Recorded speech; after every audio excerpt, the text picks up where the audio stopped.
Hey guys, welcome back to my YouTube channel. My name is Eugenia. Welcome. If this is your first time, you're welcome. Do not leave without subscribing. If this is your second and third time, because this is my third video, thank you so much for your support. So, I wanted to make a quick video about Valentine's Day because I'm making the video today. So tomorrow is Valentine's Day. Wishing you a happy Valentine's, and just to talk about this real quick, because Valentine's is about love and sharing with the spouse, the girlfriend, boyfriend, however yours goes. I'm not sure, but growing up, like, I always loved the idea of love, and I always tried to understand exactly what it was, but I could never understand, because sometimes you would watch movies and people would talk about love, and I grew up finding out that, like, in real life is something totally different. But anyways, what I actually wanted to talk about today was love between spouses and everything else, and love itself. So for me, the color red that is, associated with Valentine's, everyone is wearing red, like red. I wore red for the occasion, you know. But for me, really, it's not really about the typical Valentine. I'm wearing red because. But for me, the red symbolizes the ultimate love that anybody could ever have, and the purest love anybody could ever depend on. And this red that people wear on Valentine's to symbolize love, for me, to the deepest part, is really the blood of Jesus, the blood that was shed on the cross. I mean, just think deeply about this, that somebody could love you so much, somebody could love me so much so that even they know the things we're going to do beforehand, and yet he still chose to die on the cross and shed his blood for you and I, who don't even deserve it. And for me, this red symbolizes blood, and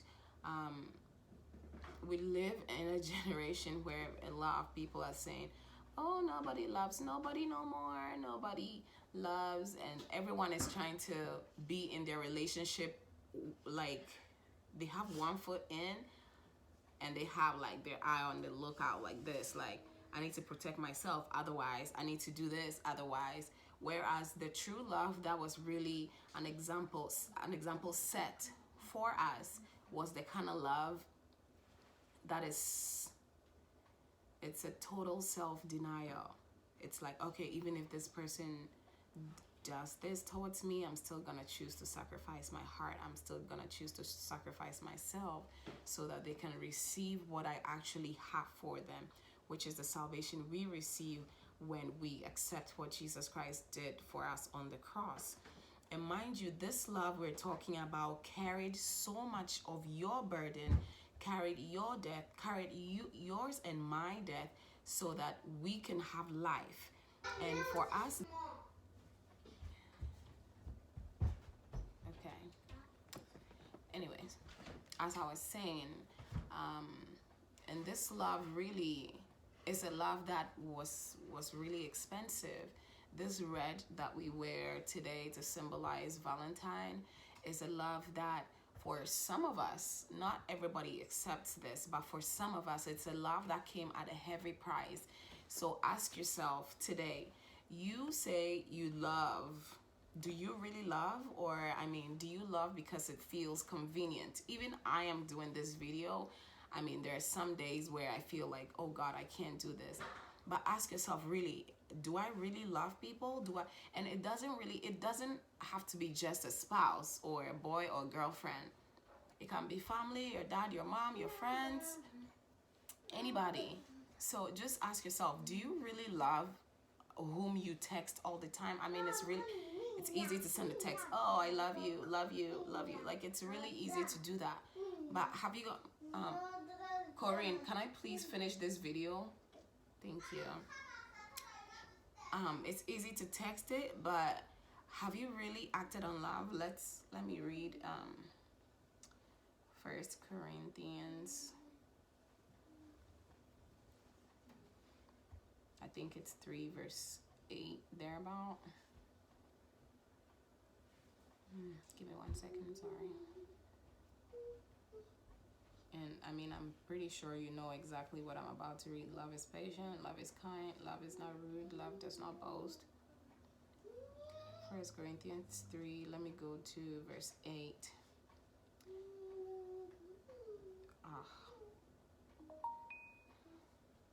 Hey, or is it 2 Corinthians? My goodness.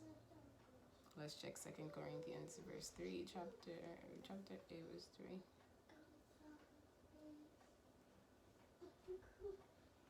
Hey. Anyways, let's Google this because I am confused. Love is patient, love is kind. Patient. I need to get this video done, and I want to be able to relate to people as much as possible. Oh, it's 1 Corinthians 13. Duh. Okay, 1 Corinthians 13 verses 4 to 8. Okay, so it's not 3, it's 13. I knew it was 1 Corinthians. I knew that. I knew that.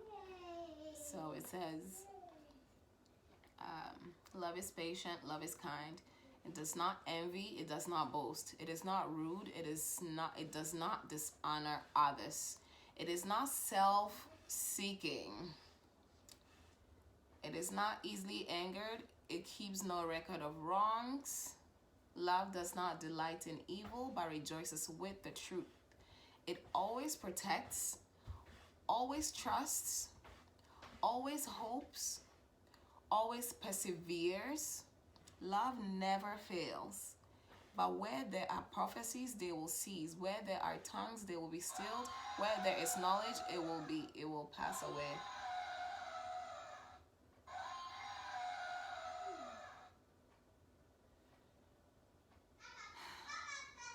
The other verse I'd like us to read, it says, this is 1 Corinthians 13 verse 2. So I think this was before we read love is patient, love is kind. It says, if I have the gift of prophecy and if I understand all of God's secret plans, this is major like FBI movement in the spirit. It says, if I had the gift of prophecy and if I understood all of God's secret plans and possessed all knowledge, and if I had such faith that I could move mountains but didn't love others, I would be nothing. Excuse me. You would be nothing. I would be nothing without love. And this shows how strong and powerful love is. Now, I can't talk, but I'm going to touch a little bit about relationships, and this is my personal experience. I mean, people still do this. They would tell you to write down qualities of the kind of guy you want. And I remember I wrote a list of, oh, I want him to look like this.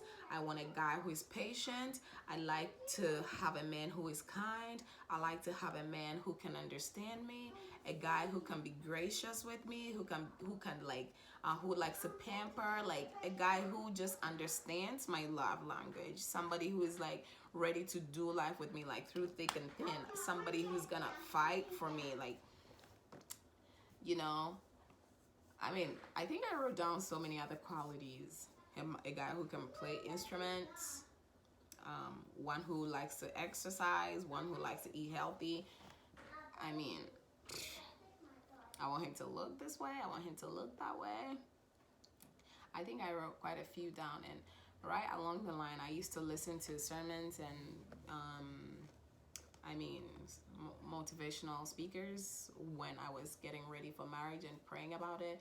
Um, and the Holy Spirit ministered to me through one sermon, and it was like, you're looking for all these things in a person. What about you? Are you these things? Are you patient? Are you kind? Are you rude? Do you keep a record of wrongs? And this is not talking about a relationship. Even if it's just a brother or a sister, I mean, if those relationships are difficult, honey, trust me, a spouse is not. I heard this when I was single, and it feels weird that I'm saying it, but a spouse is not you guys are not going to be lovey-dovey every single day. I'm pretty sure a lot of people know this, but what people don't understand is that once you commit into marriage and you are with this one person, there are situations that are gonna come up that will show you exactly what is in your heart. It's like, oh my gosh, I thought I loved God. Honey, there's a lot of things that happens that you and I don't understand. But just ask your question, how is it possible that people get married to their spouses one day and another day they hate each other so much, and another day, even you can read the news, you can see headline stories of people murdering their spouses, God have mercy, spouses telling really terrible things about their wives or their husbands. Like, you would almost feel like, wow, were they in love? Were they not the ones who were like all lovey-dovey and all over each other like that just the other day? But the reality of the issue is, you and I are human beings, our spouses are human beings, and what you need to understand is love begins with you. Love begins with me. You need to understand what love is. On this Valentine's Day, I want you to really consider. You can enjoy your chocolate and flowers and everything else. It's cool. I was actually asking my husband what he was giving me, so it is very holy.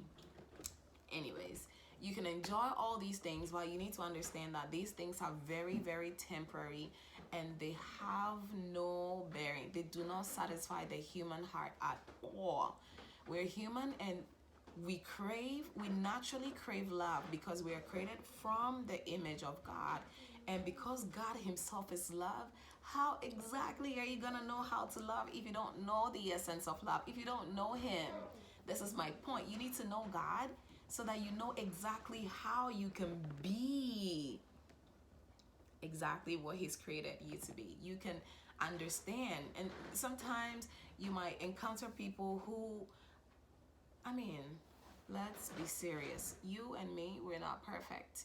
We do things against other people, and if other people do things against us, just imagine the things they might be going through. I mean, I'm seeing a lot of posts on Facebook about life, and I mean, which is good, but how many people really think about those when they're in real life situation? Yeah, so my point is, let's really search our hearts. If we say we love our spouses, we love people, and even if you're not in a relationship, this is the time where you get to work on your heart, because trust me, once another person comes into your life, your love is gonna be tested. When the person is not being everything you feel like they should be for you, this love you're feeling is gonna be tested, because trust me, this love thing is not a feeling. So let's try something. This is what I did a couple of years ago. So I'm just gonna put it on here so that you can take it, do it if it helps you. But once you keep going on and on and on, you keep rehearsing it, it is gonna become a part of your life. Your heart is gonna change. And I just want to chip this in real quick to my fellow ladies out there. Please and please and please do not stop ever working on yourself, because as a woman, it's easy to feel at some point where like, oh, what am I worth? Because no one is loving me, no one is giving me attention. It's not about people, it's always about you. I mean, I've had really terrible days, and I've had my manager speak to me and then encouraging me. He says, Eugenia, anything you're gonna become, it's all gonna be you. You may have people telling you you can't do this. In conclusion, one thing I'm gonna leave you guys with that I did over the years is replace my name with love. So example, 1 Corinthians 13 verse 4, I put Eugenia is patient, Eugenia is kind. Eugenia does not envy, Eugenia does not boast. Eugenia is not proud, she is not rude. She is not self-seeking, she is not easily angered. She does not keep a record of wrongs. Eugenia does not delight in evil, but rejoices with the truth. Eugenia always protects. Eugenia always trusts, always hopes, and she always perseveres. And this has helped me to some point in my life. Verse 8 says, Eugenia never fails, but where there are prophecies, okay, let me spare you all that one. And verse 11 says, when I was a child, I talked like a child. I thought like a child. I reasoned like a child. When I became a man or a woman, I put childish ways behind me. And now, so I'm going to jump to verse 13. It says, and now these three remain, faith, hope, and love. But the greatest of these is love. So as you're celebrating, and I am celebrating Valentine's with loved ones or spouses or everything, we are on point, but we need to be on point with our own hearts too. So guys, this is the end of my video, and thank you so much for watching. If you haven't subscribed, subscribe, and subscribe. Thank you, and have a wonderful Valentine's, and love yourself, love your spouse, love your friends, and love your family. And let's all love each other through thick and thin. It's not easy, but we can do this. Show some love by subscribing. Bye.